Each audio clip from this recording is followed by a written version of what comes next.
Few of you have asked me for this video, and hopefully at the end of this video you'll know what the key differences are and which one is right for you. So let's get straight into it. The S7 is slightly larger compared to the iPhone 7, around 4.1mm in terms of the height, 2.5mm in terms of the width, and it's also 0.8mm thicker.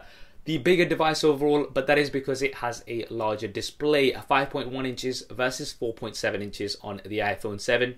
There's different technologies here as well. We've got Super AMOLED on the S7, and on the iPhone 7 you've got an LED backlit display, so similar to last year, but it has been improved, so you've got a wider color gamut. And the S7 has been praised for its display. Super AMOLED displays are generally a lot more colorful compared to LED displays. Now the iPhone 7 does have 3D touch, however, so you can push down harder on certain apps and things, and that's going to give you more options. So it does add another dimension of interactivity with your smartphone. Quite a nice touch.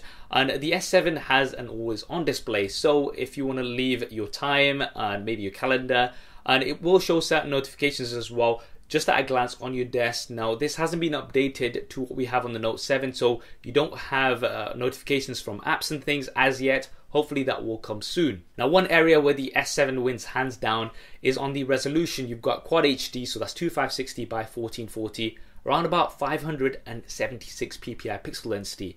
Now if you compare that to the iPhone 7, which still has the same resolution, so that's 1334 by 750 and roughly about 326 ppi, there's a massive difference here. The S7 is the clear winner here with much sharper images compared to the iPhone 7. This has been the case for the past few years. Now I know pixel density isn't a big deal for most people, but if you do look up close you're going to notice a difference for sure, especially if you're going to be using things like VR. Now the S7 is also slightly heavier, 14 grams, and we've got differences in build as well. The S7 has a metal frame with Gorilla Glass panels on the front and back, and the back is actually curved, so this actually makes it a little bit easier to hold in the hand. The iPhone 7 on the other hand has a very similar design to last year, so the iPhone 6 and 6S. I personally did want to see a bit more of a refresh. This time around we have the antenna bands redesigned, so they are not running across the back as they were last year. But relatively speaking, it is a similar design. We also have two new colors this time. We have a sort of matte black as well as a jet black. One great thing this year is that both are water and dust resistant. So the iPhone 7 is IP67 water and dust resistant. The Samsung Galaxy S7 is IP68, so it's got a slightly higher rating, so you're going to be able to take it a little bit deeper for a little bit longer in water. I'm not sure exactly how much of a difference it's going to make to day-to-day usage, but it's great to see that both are water and dust resistant. Now looking inside both of these, what's powering them? Well, on the S7 we have either the Qualcomm Snapdragon 820 or the Exynos version, depending on which market you're from. On the iPhone 7 we have Apple's A10 Fusion chip.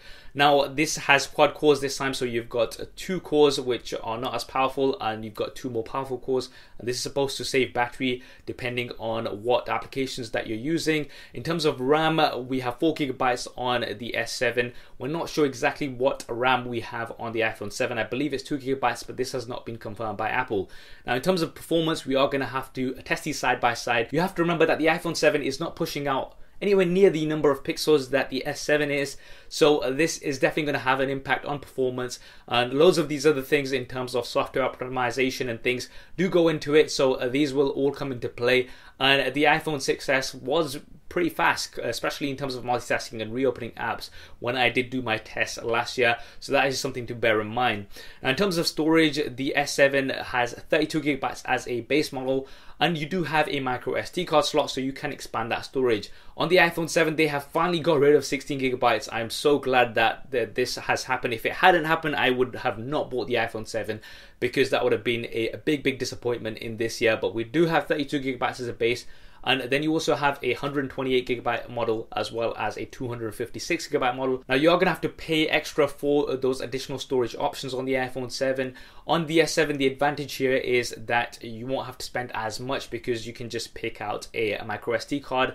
And if you do go for the base model of the iPhone 7, then you're going to be stuck with that, and if you do need more storage, there's not really much you can do, whereas on the S7 you can just go ahead and expand that. So the advantage for storage I would give to the S7. Now let's look at the cameras. This year it's going to be more of a competition than ever. The S7 has a 12 megapixel rear facing camera with an f1.7 aperture, and optical image stabilization. Now this has been one of the best cameras of 2016, hands down. It's the same one that's used in the S7 Edge as well as the Note 7, and it's been praised everywhere. It produces some great quality images. The iPhone 7 has 12 megapixels as well, with optical image stabilization this time. This is something we didn't have last year, and an f1.8 aperture. So very similar here in terms of the specs. It's going to be very interesting to see what the differences are, and if you want to see a camera comparison between these two, then do hit that thumbs up button to let me know, and make sure you are subscribed to see that super soft style. Now the S7 does have dual pixel autofocus. Now this is the fastest that I've seen on any smartphone, so we'll have to test out the autofocus speed, because you still only have the standard autofocus that we had last year on the iPhone 7. However, you do have a quad LED flash. The True Tone flash has been updated and is much brighter than last year. So if you are somebody who uses the flash more on your smartphone, then the iPhone 7 should be beneficial. Now in terms of video, both of these do film up to 4K, which is great. The iPhone 7 does have some more slow motion options, so you've got 1080p at 120 frames a second. You've only got 1080p at 60 frames a second on the S7. In terms of front-facing cameras, we've got some improvements here as well. On the iPhone 7, we have 7 megapixels this time, which I was not expecting. On the S7, you've got 5 megapixels, an f1.7 aperture on the S7, and an f2.2 aperture on the iPhone 7. Once again, we are going to have to put these side by side. You've got the resolution here on the iPhone 7, whereas you have a wider aperture on the S7. In terms of video, we finally have 1080p on the iPhone 7. This is something that we have seen a first of this year. Previous years, Apple have just given a 720p, which I just do not get why they had this for so long. So it's good to see that they finally upgraded that to 1080p. On the S7, however, you do have Quad HD, so 1440p, so you've got a high resolution for video from the front-facing camera. Now for the operating systems, you've got Apple iOS 10 on the iPhone 7. On the S7, you've got Android Marshmallow with the TouchWiz skin on top. There's nothing about the update, when we're going to be getting the update to Android N. I'm not sure when that will be, and that's something that you're going to have to bear in mind, that if you do go with the S7, you're not going to be getting updates straight away from Google. They are going to have to come through from Samsung, whereas on the iPhone 7, you're going to be getting those updates straight away from Apple. However, in terms of the features, obviously that's going to come down to your personal preference. I'm not going to go into a battle here. Now in terms of additional features, both of these do have a fingerprint scanner on the home button. The S7 has a physical home button which you can push down. On the iPhone 7 this time, it's not a physical button, it's a force sensitive button, so this is going to give you taptic feedback, so it's quite different to what we had last year. If you want to see a fingerprint scanner speed test between these two, super SAF style, then let me know in the comment section below. Now in terms of audio, there's some differences here as well. The iPhone 7 has stereo speakers this time, so you've got 2 speakers, whereas on the S7 you've got a single bottom facing speaker. Now the bottom facing speaker on the S7 isn't great, to be honest, and it can be covered easily, so the iPhone 7 would get the edge here. And you do not have a headphone jack this year on the iPhone 7. This is something which was all but confirmed, but now it has been confirmed. And if you do want to use headphones, then you're going to have to use Lightning headphones. Lightning earpods are included in the box, which is a nice touch. And you also get a Lightning converter, so if you've got your existing headphones, you can still use those. But if you're charging your phone, then you're not going to be able to use those headphones. That is something that's a bit of a disadvantage. You can get wireless headphones, obviously, to overcome that. But if you are somebody who likes wired headphones, and you also like to listen to music and things when you are charging your phone, then you're not going to be able to do that on the iPhone 7. Just something to bear in mind. Now in terms of the battery, the S7 has a 3000 mAh battery. The iPhone 7, they've not specified the exact size. I'd expect it to be between 1700 to 2000 mAh, and that is because it's the exact same size as the iPhone 6s in terms of physical dimensions, so the battery is likely to be roughly about the same, although you are supposed to have some improvements over last year. So you are getting roughly about a 50% larger battery on the S7. Usage wise, it will depend. Remember, you are working with so many more pixels on the S7, so you are going to be using that much more battery power. So this will really depend from person to person, and we will have to do some more specific battery tests to see the differences here. The advantage that you have with the S7 is that you do have fast charging as well as fast wireless charging. So if you need a quick top up, and for me personally, this is very, very useful. So if I'm going to be going out somewhere and I need a quick top up, I can just leave this on charge for half an hour and it will give me a good boost of 40 to 50%, which is really cool. And on the iPhone 7 we do not have this option, which is quite a bit of a shame. I would have liked to have seen fast charging at least on the iPhone 7.